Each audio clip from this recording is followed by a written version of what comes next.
Het helemaal goed komen. Dan gaan we. Beminde gelovigen. Gisteren ging ik naar de cinema.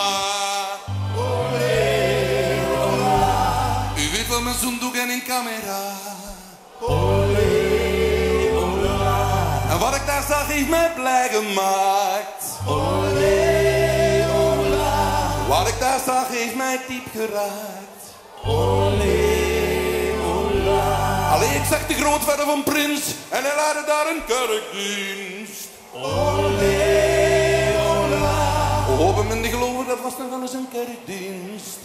Olé, ola. Niet zoals die waarmee de uitgescheiden kruiden die in een wezenloos grijs kostuum beluisteren naar de mummelende pastoor.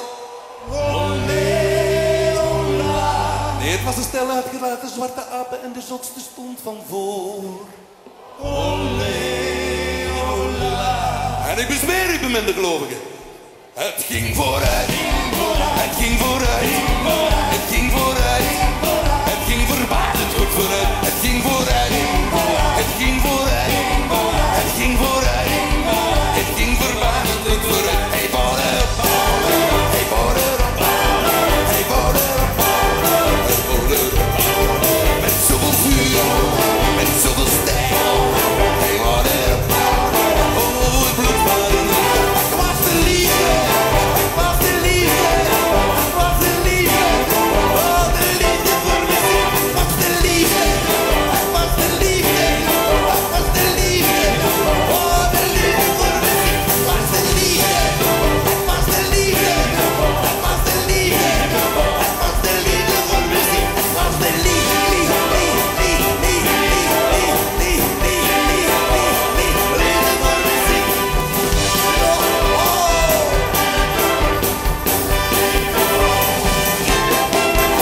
Toen dacht ik, beminde gelovigen.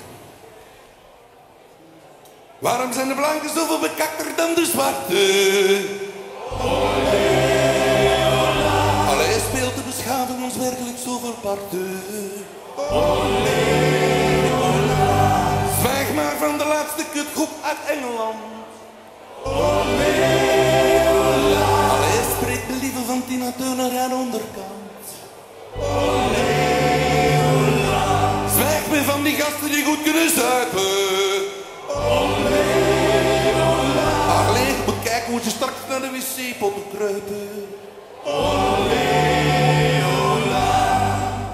Trek me uit de Vlaamse klei. Geef me een drummert en maak me blij. En geef het vuur.